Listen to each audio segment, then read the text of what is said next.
Alhamdulillahi Rabbil Alamin, wassalatu wassalamu ala ashrafil anbiya'i wal mursalin, nabiyina Muhammad wa ala alihi wa sahbihi ajma'in. Amma ba'du, Allahun Jalla Jalaluhu falendrojmë dhe vetëm prej tij falje dhe ndihmë kërkojmë, salavatet, selamet mbi pejgamberin sallallahu alaihi wasallam, i dërgojmë mbi familjen e tij, mbi shokët e tij dhe mbi gjithë ata të cilët rrugën e tij e ndjekin dhe deri në ditën e gjykimit e pasojnë. Allahu Jalla Jalaluhu na bëf prej tyre. Të nderuar vëllezër, vazhdojmë me jetë përshkrimin, biografinë dhe historikun e Rasulullahit sallallahu alaihi wasallam, njeriu më të ngritur, më të njohur të historisë islame dhe njëri më të zgjedhur të njerëzimit edhe në mesin e pejgamberëve. Kemi folur për mbritjen e pejgamberit sallallahu alaihi wasallam në Medinë dhe për hapat e parë që pejgamberi alayhi salam i ka marrë me të mbritur në Medinë.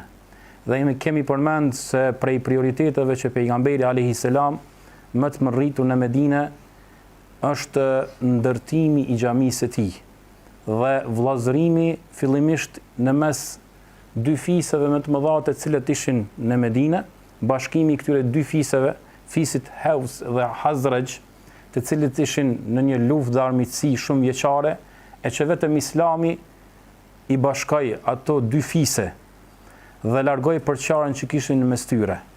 Pastaj bashkimi dhe vllazërimi në mes ensarëve dhe muhaxhirëve, të cilët i lanë shtëpitë e tyre, mallin e tyre dhe pasurinë e tyre që kishin dhe migruan në Medinë për hatër të dinit të Allahu Xhelle Xhelalu, për të ruajtur fenë e tyre dhe për t'u bashkangjitur pejgamberit sallallahu alaihi wasallam. Andaj me të mbritur në Medinë, jo gjithët sahabët e pejgamberit alayhis salam e gjetën veten e tyre në Medinë. Andaj kishin sfida të shumta. Nga se një numër i madh i tyre nuk kishin as pasuri, nuk kishin marrë me vete, vetëm rrobat e trupit e tyre që kishin dhe nuk kishin vend strehim. Andaj njëra prej sfidave që i goditi sahabët e pejgamberit sallallahu alaihi wasallam ishte edhe gjendja e vend strehimit ku ata të strehoheshin dhe ku të jetonin. Dhe pse disa prej tyre u strehuan tek ensarët, numri muhaxhirëve ishte aq i madh sa që s'kishin mundësi të gjithë të strehoshin në shtëpitë e ensarëve. Andaj u detyruan që një numër i tyre të strehohen në xhaminë e pejgamberit alayhis salam.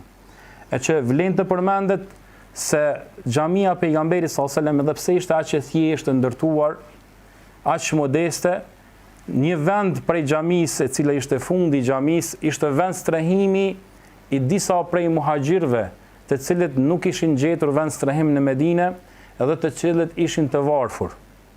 E që ky vend apo këta banorë quheshin Ehlu Sufa, banorët e Sufes, për shkak vendit i cili ishte rrethuar me degë prej palmes, që ishte si një lloj strehimi për ta, andaj edhe kjo quhej vendi Sufa, edhe banorët të cilët jetonin aty, që ishin një numër i madh i sahabëve të pejgamberit sallallahu alaihi wasallam, quheshin Ehlu Sufa. Andaj historia ka regjistruar shumë ngjarje të këtyre banorëve, këtyre sahabëve, të cilët kanë jetuar në Sufa, saqë prej tyre ishin që nuk ishin as me hangër as me pi. Andaj jetonin në sajtë sadakave që jepnin muslimanët dhe që i sillte pejgamberi sallallahu alaihi wasallam. Sa herë që vinte ndonjë sadak, ndonjë lemosh, pejgamberi sallallahu alaihi wasallam ju dërgonte Ehli Sufës. Dhe sa herë që vinte ndonjë hedije, ndonjë dhuratë, pejgamberi sallallahu alaihi wasallam e bashkëndante me ta, solidarizohej me ta. Andaj transmeton edhe Abdurrahman i biri Abu Bekrit radhiyallahu anhu në Sahihin e Buhariut dhe Muslimit që pejgamberi sallallahu alaihi wasallam shpeshherë ju thoshte kush ka ushqim për 3 veta, të 4-tin le ta sjell për banorët e Sufës. E kush ka ushqim për 4 veta, të 5-tin le ta sjell për banorët e Sufës. E kështu me radhë, ndonjëherë shpeshherë për atyre muhaxhirëve dhe ensarëve të cilët ishin të pasur, i thirrnin edhe në shtëpitë e tyre. E jo i rrallë herë edhe vetë pejgamberi sallallahu alaihi wasallam i thirrte të këta sahabe, këta banorë të Sufës dhe i ushtronte ushqim me atë që kishte për ushqimit pejgamberi sallallahu alaihi wasallam. Andaj ndante prej hurmave çdo njërit prej tyre sa i mjaftonte me hangër gjatë gjithë ditës.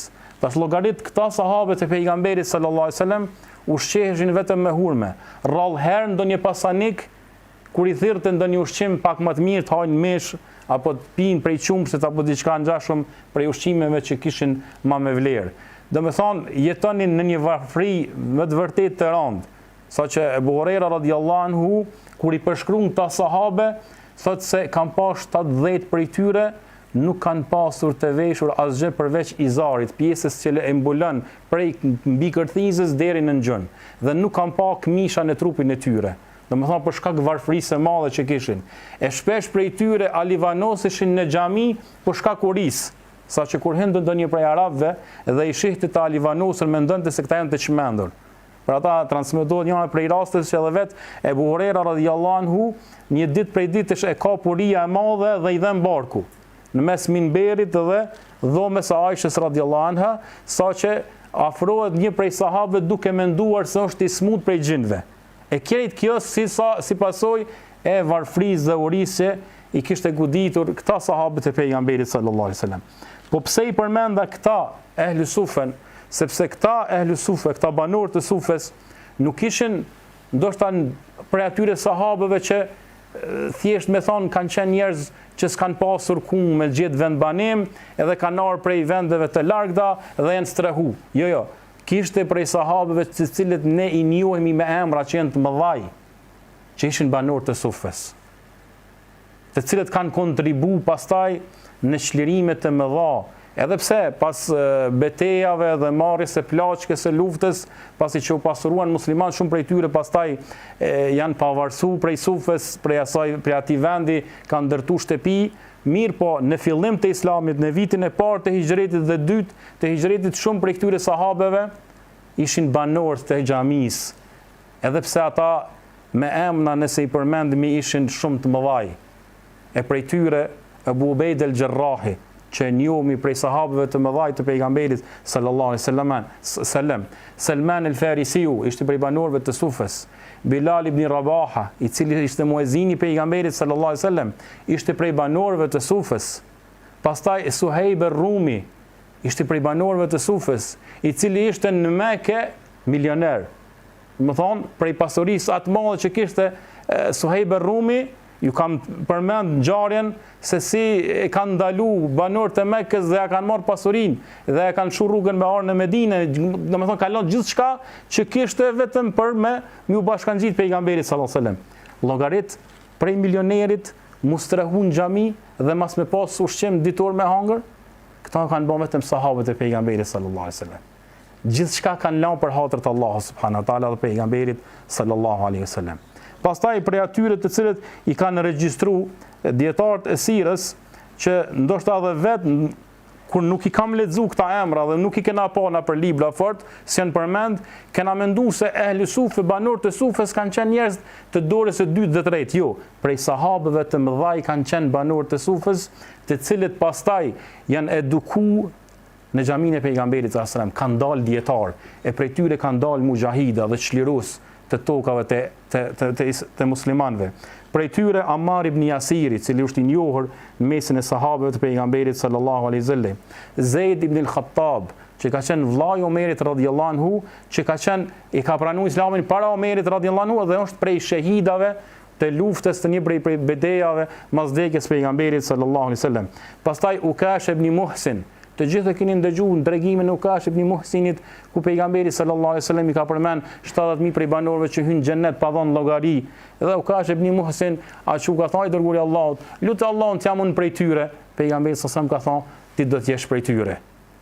Domethënë nuk kanë qenë sahabë të thjeshtë këta njerëz, këta burra, edhe pse kanë qenë banor të ehli sufes, nuk i ka pengu që ata me kontribu për islamin edhe për muslimanët. Andaj prej këtyre personave, prej këtij xhamatit të sahabëve që kanë banu në sufe, edhe pse kaq thjesht, kaq modest kanë jetu, kanë dalë dietar.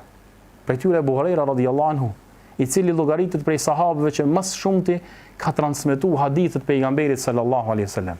Edhe ndoshta njëra prej shkaqeve që kanë përmend dietarët, sepse Abu Hurajra ka qëndruar në këtë vend, edhe pse thuhet ka pas vend banim ku ka banu nana e tij, mirë po ka qëndruar në xhami vetëm e vetëm që të përfitojnë nga pejgamberi sallallahu alaihi wasallam. Andaj për 4 vite rresht e Ebu Hurajra, prej momentit që e ka pranuar Islamin deri ka vdek pejgamberi sallallahu alaihi wasallam, e ka shoqëruar vazhdimisht pejgamberin alaihi salam. Si në xhami dhe jashtë xhamis, për ata dhe ka transmetuar më shumë të hadithe nga pejgamberi sallallahu alaihi wasallam. E prej tyre Abu Dharr al-Ghifari, Abdullah ibn Mas'udi, i cili është prej ulemave të mëdhaj të Kur'anit, pastaj Abu Darda, Hudhaifa ibn Yamani, i cili ka mbajtur sekretet e pejgamberit sallallahu alaihi wasallam. Gjithë këta sahabi, e që disa prej dietarëve kanë numëruar me emra deri në 50-51, mirë po varësisht prej kohës thonë dietarët se ka pas shumë prej banorëve të Sufes që ka arrit numrin deri në 70 apo 100. Varësisht prej atyre njerëzve që kanë ardhur dhe kanë pranuar Islamin e pastaj kanë gjendruar në Medinë dhe nuk janë kthyer pastaj më në vendet e tyre. Andaj e përmenda këto me tregu se këta sahabët të mëdhaj të pejgamberit sallallahu alaihi wasallam, megjithse e lanë pasurinë e tyre për hatër të Allahut, qëndruan edhe në kushtet më të vështira, vetëm e vetëm që të përfitojnë nga pejgamberi sallallahu alaihi wasallam, vetëm e vetëm që ta ndihmojnë këtë dinë të Allahut subhanahu wa taala. Andaj këtë dinë të cilën neve na kanë sjell sahabët dhe gjeneratat pas tyre, nuk e kanë sjell me luks, si që mendojnë ana, ose si që jetojnë ana. Jo, ata e kanë sjell me atë sakrificën më të madhe që kanë mund me e bë për hatër të Allahu subhanahu wa taala. Kanë lënë pasuritë e tyre, i kanë lënë shtëpitë e tyre, i kanë lënë fëmijët e tyre dhe kanë jetuar në kushtet më të vështira, vetëm e vetëm që këtë dinë ta sjellin sa edhe e kanë sjell deri këtu, duke shliruar shumë vende të muslimanëve pastaj dhe duke përhapur Islamin anë kanë botës. Pastaj prej ngjarjeve të cilat kanë ndodhur apo që duhet i përmendimi gjatë kësaj periudhës së parë të qëndrimit të pejgamberit në Medinë, domethënë vitet e parë hijri dhe të dytë, është se pejgamberi sallallahu alaihi wasallam e kemi përmend kur ka ardhur në Medinë, u strehu në shtëpinë e Abu Ejub el-Ansariut. Dhe aty ka qëndruar pejgamberi alaihi salam, dietarët përmendin diku për rreth 7 muaj, derisa i kanë ndërtu dhomat e pejgamberit sallallahu alaihi wasallam për rreth xhamisë së tij sallallahu alaihi wasallam. Po çka ishin këto dhoma? Çfarë përmbanin këto? Cilat ishin shtëpitë e pejgamberit sallallahu alaihi wasallam? Fillimisht pejgamberi sallallahu alaihi wasallam ndërtoi dhomën e Aishës edhe Saudas, këto 2 gra të cilët ishte pejgamberi alaihi salam i martuar në Medinë. Pastaj edhe dhomat e grave tjera të cilat pastaj masi që është martuar pejgamberi sallallahu alaihi wasallam i kanë ndërtu. Mirë po këto dhoma të cilat shpesh herë i përmendimi në të cilën ka zbritur Kur'an, në të cilën ka qëndruar pejgamberi sallallahu alaihi wasallam dhe nanat e besimtarëve. Nuk ishin këto dhoma të luksit të cilat sot domethënë i kanë muslimanët. Këto dhoma ishin aq modeste, sa ishte modeste edhe vetë xhamia pejgamberit alaihi salam, e ndërtuar, e mbuluar me traj prej drujve të hurmes dhe e mbuluar me dega të hurmeve, edhe ishin aq thjeshta sa që ishin të ndërtuar me tulla prej lloçi dhe nuk ishin ndonjë hapësirë të madhe. Ajo dhomë quhej ndoshta edhe shtëpi, ndashtu i shtëpi ndash dhomë, se aty përgatitej ushqimi, aty flante pejgamberi sallallahu alaihi wasallam.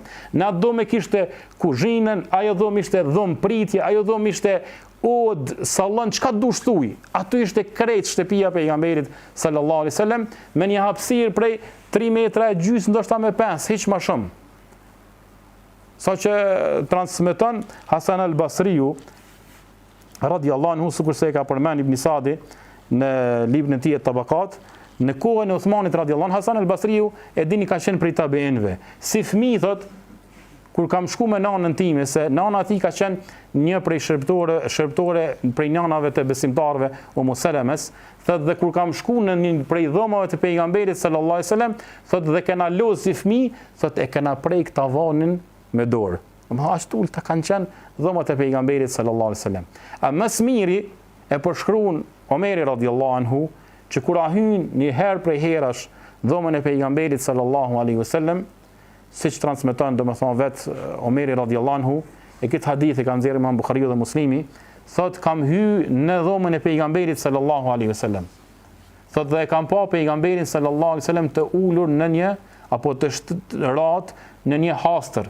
Hastra ka qenë e punuar prej degëve të hurmeve, prej degëve të hurme. dhe nuk ka pas nërmjet trupit e tij dhe kësaj hastrës diçka çka e mbron. S'ka pas as sungjer, as dyshek, as mbuloj. Thjesht ka qenë i shtrirë pejgamberi sallallahu alaihi wasallam në hastër. Dhe kokën e tij thotë kishte pasur të vendosur me një jastëk prej lëkure të regjur. Dhe krejt çka kom pa thot në dhomën e pejgamberit sallallahu alaihi wasallam, thot kanë qenë 3 lëkura të regjura vjerë në dhomën e tij.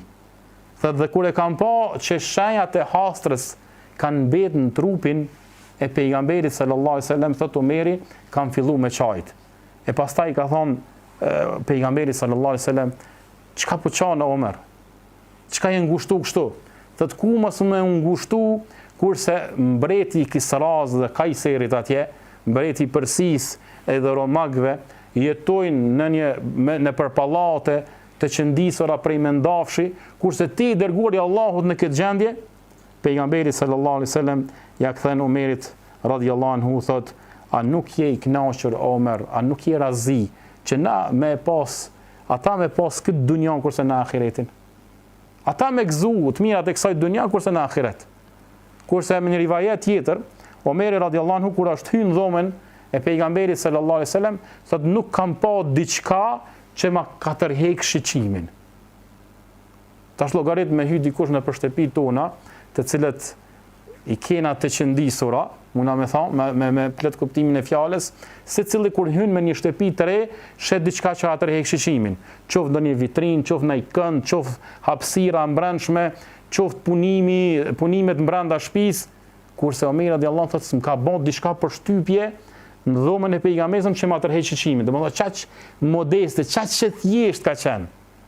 Dhe kur e ka pa në atë gjendje dhe ka çajt Omeri radhiyallahu anhu, i ka lut, i ka thonë pejgamberi sallallahu alaihi wasallam, pse s'pe lut Allahun xhelle xhelaluhu që Allahu m'ia hap dyrt umetit tënd me qurr rrezik dhe mirësi. A nuk po i sheh se si jetojnë mbretërit e Persisë dhe Romagëve, kurse ti dërguari i Allahut, robi i Allahut, pejgamberi i Allahut në këtë gjendje? Atëherë pejgamberi sallallahu alaihi wasallam i ka thonë Omerit, apo dyshon ti o i biri Khattabit, ata janë një popull që Allahu ju ka shpejtu mirësit e tij në këtë dunja. Allah na ruaj që Allah mos na i shpejtoj mirësitë e tina në këtë dunja dhe mos mbetet asgjë në ahiret. Nga se Allahu thot janë një popull që Allahu ju ka shpejtu mirësitë dhe begatitë e tij në këtë dunja dhe nuk ka mbet kurrë për ta në ahiret. Allahu xhelle xhelaluhu na dhash të mira në këtë dunja dhe në ahiret. Prej gjëra pastaj gjithashtu që vlen të përmendet gjatë kësaj kohe, pas ndërtimit të xhamisë së pejgamberit sallallahu alaihi wasallam, është edhe legitimiteti i ezanit. Se si ka ndodhur, domethënë ezani, si është thirr ezani i parë në xhaminë e pejgamberit sallallahu alaihi wasallam, nga se gjatë periudhës sa pejgamberi sallallahu alaihi wasallam ka qenë në Mekë, nuk është thirr ezan. Nga se dhe vetë sahabët e pejgamberit sallallahu alaihi wasallam rrallëherë janë fal si xhamat. Gjithherë janë fal grupe apo janë fal veç a veç duke u fshehur nga maltretimet dhe torturat që i kanë bërë mushrikët. Kurse me ndërtimin e xhamisë pejgamberit sallallahu alaihi wasallam, pastaj është diskutuar dhe kanë rënë në dilemë se si mi thirr njerëzit për namaz. Andaj është interesant se secili sahabe ka dhënë atë idenë vet, dikush prej tyre ka thonë me ngrit një flamur që kur shohin njerëzit flamurin me ditë që ka orë koha namazit. E disa prej tyre kanë thonë me marr një buri, me i fry, një buris. Mirë po pejgamberi sa me ka urry nga sa ajo ngjason jehudëve, hebrejve. E disa prej tyre kanë thonë me marr një kemban. Edhe pse pejgamberi sallallahu alajhi wasallam e ka urry një gjë tillë, për shkak se kembana ju ngjason të krishterëve. Mirë po thuja se jenë rënë u di që mi thirr me kemban. Mirë po, njëri prej sahabëve të pejgamberit sallallahu alajhi wasallam, i cili ishte dërtu aq shumë se qysh me i thirr njerëzit namaz, i cili ishte Abdullah ibn Zeidi, thot kur kam shku me ra me fjet, thot e kam pa një ëndër, sikur një njeri ka kalu pranë meje. Ka qenë thot i veshur me rroba të gjelbërta, thot dhe në dorën e tij kishte pas një kemban. Dhe i tham, o filan, a ma shet thot këtë kembanën thot mua? Thot pse? Ço po duhet? Thot për me i thirr njerëzit namaz. E pastaj ai ja kthen dhe i thot, a tregojnë për diçka më të mirë se sa kjo? Thot çka? Tha kur të vjen namazi, thirrë njerëzit në namaz duke thënë Allahu Akbar, Allahu Akbar, Allahu Akbar, Allahu Akbar, ashhadu an la ilaha illallah, ashhadu an la ilaha illallah, gjithë frazën e ezanit. Pastaj ka thënë kur të bëhen njerëzit për namaz, ka thënë para se me hy namaz, thuj prapë Allahu Akbar, Allahu Akbar, ja ka spjegu se si me thirr ikametin. E pastaj Abdullah ibn Zejdi, kur u shqu prej gjumit, prej gëzimit të madh, ka shku te pejgamberi sallallahu alaihi wasallam në xhami dhe e ka njoftu. Ka thonë oj dërguari i Allahut, kështu e kam pa një ëndër. Atëherë pejgamberi sallallahu alaihi wasallam ka thonë kjo me të vërtetë një ëndër e vërtet. Edhe ne e dim se ëndrat të cilat i kanë pa pejgamberët e Allahut, po dhe ëndrat të cilat janë të mira për njerëzve të mirë, janë pjesë e shpalljes. Edhe pejgamberi sallallahu alaihi wasallam me një aspekt e ka miratu atë çka e ka pa Abdullah ibn Zejdi në ëndër. Nga se s'muna me thonë tash sot se nëse ne e shohemi në ëndër diçka për një dispozit, se muna me nxirr dispozita prej ëndrrave, se nuk nxirren dispozitat prej ëndrrave. Mirë po, miratimi që i ka bën pejgamberi sallallahu alajhi wasallam dhe pohimi që pejgamberi sa ja ka bën Abdullah ibn Zejdit, atë çka ka pa në ëndër, kjo pastaj është bën legjitime nga ana e Allahut dhe pejgamberit sallallahu alajhi wasallam. Dhe i ka thënë Abdullah ibn Zejdit, thirrë Bilalin dhe thuja këto frazat të cilat ti ke dëgjuar në ëndër, dhe Bilali thirr njerëzit për namaz. Pse i ka thonë thirrë Bilalin? Ka se ka thonë Bilali ka zanin më të lartë, edhe zanin më të mirë. Andaj edhe prej mësimeve që mund na mi nxjerr këtu është se edhe zanin me thirr do të me ka ehel për me thirrë zanin. Me pas zanin e mirë, me ngrit zanin lart, me ditë me shqiptu mirë e zanin, se jo vetëm se kam qeh me thirrë zanin, ose jam antar i xhamisë tash unë do të më bëj muezin, edhe me thirrë zanin. Shkoj zanin nuk shkoj. Dite me thirrë s'dite. Për ata, edhe pse Abdullah ibn Zejdi e ka pa ëndër zanin, i ka thonë thuja çto fraza Bilalit.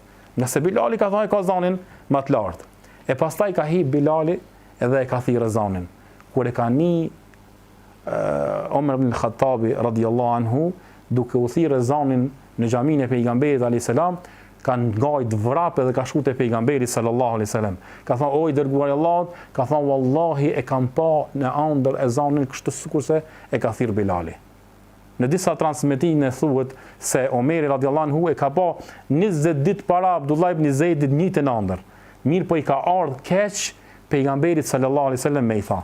Nga se dihet e dini se Omeri radhiyallahu anhu ka qenë për njerëzve që shpesh herë mendimi i tij, fjala e tij i ka paraprish shpalljes, sepse ka pas një lloj inspirimi të veçantë që Omeri shpesh herë mendimet e tij janë përputh me shpalljen. E njëra prej tyre është edhe ezanin kur e kanë dëgjuar, ka thonë edhe unë kam dëgjuar një gjë të tillë, kam pa një ëndër të tillë, atëherë pejgamberi sallallahu alajhi wasallam ka thonë elhamdulillah, edhe prej këtu është bërë legjitime thirrja e ezanit, edhe këtë ngjarje apo këtë hadith e ka transmetuar Imam Ahmedi Tirmidhiu edhe Abu Davudi në librat e tyre të haditheve të pejgamberit sallallahu alaihi wasallam. Gjithashtu prej ngjarjeve që mundna mi përmend ose prej ndodhive të rëndësishme që kanë ndodhur në vitin e parë të dytë të hijretit, është edhe ndryshimi i kibles. Nga se pejgamberi sallallahu alaihi wasallam sa ka qenë në Mekë, po edhe pas 16 muajve sa ka qëndruar në Medinë, është falë në drejtim të Mesjidul Aqsas. Siç transmeton domethënë Bara ibn Azib radhiyallahu anhu se pejgamberi sallallahu alaihi wasallam kur është ardhur në Medinë, është falë në drejtim të Mesjidul Aqsas dikun për 16 apo 17 muaj vazhdimisht. Derisa pastaj ka zbrit ajeti kuranor që Allahu ka përmendur në surën Bakara, që Allahu xhalla xhelalu i thot pejgamberit alayhis salam qad nara taqalluba wajhika fis sama falanuwalliyannaka qiblatan tardaha. Ne o i dërguar Allahut po të shohim duke hedh shikimin tënd në qiell, thot ne do të kthejmë drejt një kibles të cilën ti je razi. Dietarët e tefsirit, sidomos Ibn Abasi, kur ka folur rreth këtij ajeti, thot pejgamberi sallallahu alaihi wasallam sa herë që është falë në drejtim me Mesjidul Aqsas, derisa është bën legjitime kthimi i kibles drejt Qabes, sa herë që ka dhënë selam pejgamberi sallallahu alaihi wasallam e ka ngrit shikimin e tij drejt qiellit, sikurse ka desht edhe ka pas dëshirë që kibla e tij me kanë Qabja.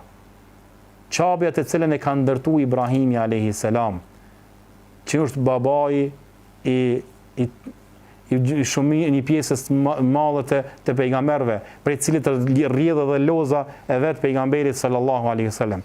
E pastaj Allahu xhelle xhelaluhu e ka urnu që mu kthy pejgamberi sallallahu alaihi wasallam drejt Qabes, dhe kjo ka ndodhur në namazin e ikindis. Dhe kjo ka ndodhur në namazin e ikindis, e një prej sahabive i cili ka prezentuar bashkë me pejgamberin sallallahu alaihi wasallam në ndrimin e kibles, të nesërmen ka kalu pranë një fisit i cili e kanë pas një xhami dhe në namazin e sabahit i ka pas e duke u falur akoma në drejtim të Mesjidul Aksas, nga se nuk ju ka mbri lajmi ndryshimit e kibles. Atëherë ju ka thonë, vallahi më falë me pejgamberin sallallahu alaihi wasallam në drejtim të Qabes. Dhe thuhet se ata kanë qenë në ruku. Dhe në atë moment kur e kanë dëgju lajmin se ka ndryshuar kibla, janë kthyer në drejtim të Qabes në gjendjen e cilën kanë qenë në namaz, në namazin e sabahut. E pastaj për këtë edhe kjo xhami që sot është e njohur në Medinë quhet Mesjidul Kibleteni, xhamia e dy kibleve. Edhe pse edhe xhamia pejgamberit ka qenë xhamia e dy kibleve, se është fal pejgamberi fillimisht drejt Mesjidul Aksas, pastaj drejt Qabes, mirë po është quajtur me kitemën për shkak se jenë kthyer në kibel drejt Qabes duke qenë në namaz. Andaj edhe kjo është njëna prej gjanave të cilat thonë dietarët islam, kjo është dërukimi, njëna prej gjërave të cilat është bën nesh, prej gjërave të para, ndryshimi i kibles, se për pejgamberin nga Mesjidul Aksaja në drejtim të Mesjidul Haramit, domethënë Qabes.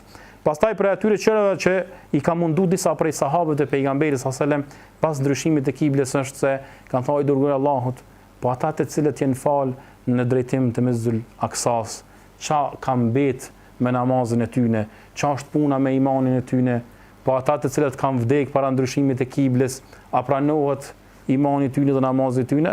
Atëherë ka zbrit Allahu ajetin që thot Allahu xhelle xhelalu, "O ma kana Allahu liyudi'a imanahum", Allahu xhelle xhelal nuk ju ka humb imanin e tyne, nuk ju ka humb namazin e tyne. Dhe më thonë Allahu xhelle xhelalu ju ka pranuar namazin e tyne përderisa ka qenë hukmi dispozita në atë kohë, mu falë në drejtim të Mesjidul Aksas.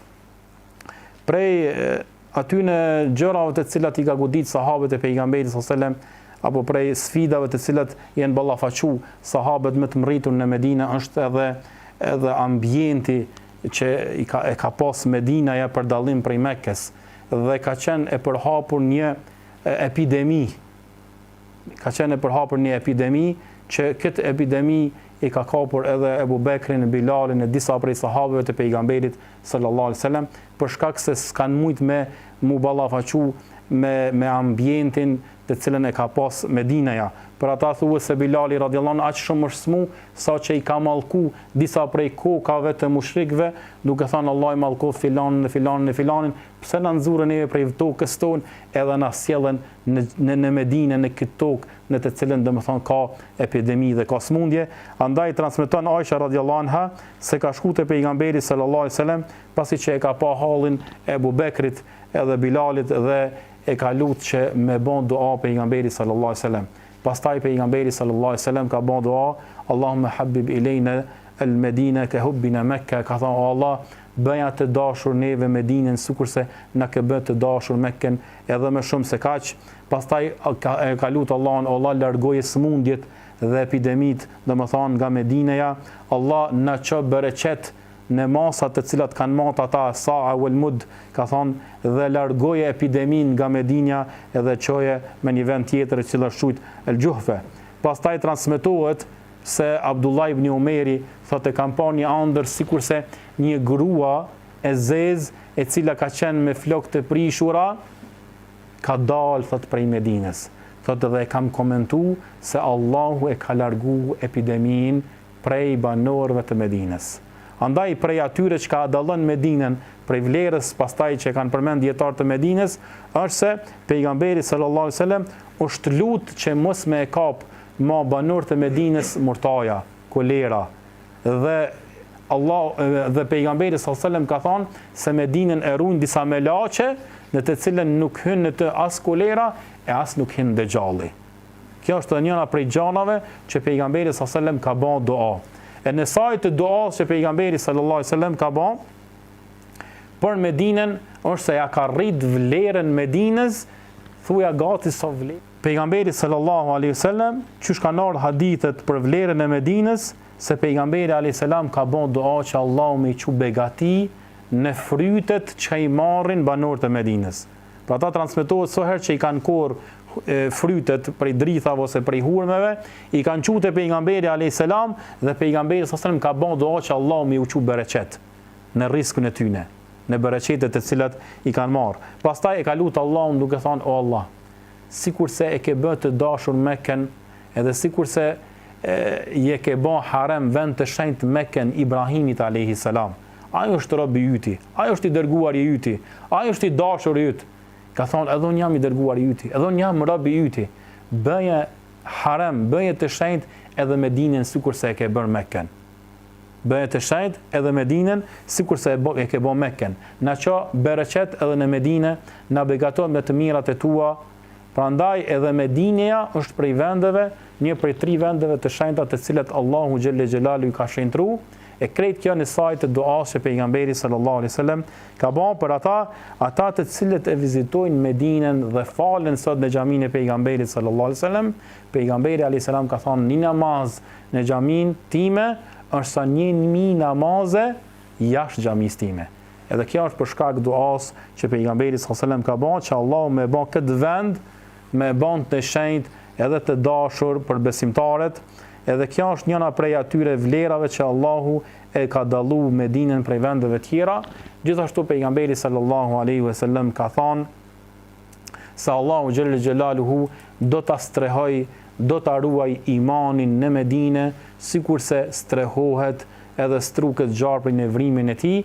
Edhe prej shenjave të kiametit është se kur vjen Dejali prej vendeve që s'ka mundësi me hyrë Dejali, është edhe Medinja, për shkak se atë e ruajnë melaqet dhe nuk e lejojnë që të hyjnë Dejali dhe fitnja e tij. Domethënë është vend në të cilën uruhet imani, edhe është vend të cilat prej shenjave të kiametit kur vjen Dejali i nxjerr munafikat prej Medinës. Edhe kjo është njëra prej vlerave të cilat Allahu ja ka dhënë Medinës.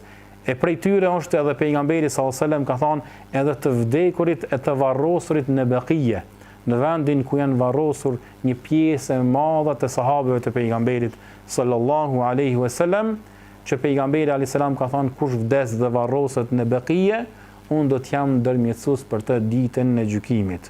Unë do të jam ndërmjetësues për të ditën e gjykimit. Andaj Medineja është vendi në të cilën është fal pejgamberi sallallahu alajhi wasallam, ka jetu pejgamberi sallallahu alajhi wasallam dhe është varros pejgamberi sallallahu alajhi wasallam, Ebu Bekri, Omeri dhe shumë prej sahabëve të mëdhaj të pejgamberit sallallahu alajhi wasallam. Allahu xhelle xhelal na mundësof të gjithëve me vizitu atë vend dhe me bë ibadet në atë vend. Pse jo, Allahu xhelle xhelalu më na mundësua dhe me vdek në atë vend, sepse është prej vendeve më të dashura të Allahut në tokë. Këto ishin disa prej gjërave që kanë ndodhur apo prej ngjarjeve që desha ti përmenda gjatë kësaj ligjërate në vitin e parë dhe të dytë të hijretit të pejgamberit sallallahu alaihi wasallam në Medinë. Aqulu qawli hadha astaghfirullah li wa lakum wa akhiru da'wana alhamdulillahi rabbil alamin.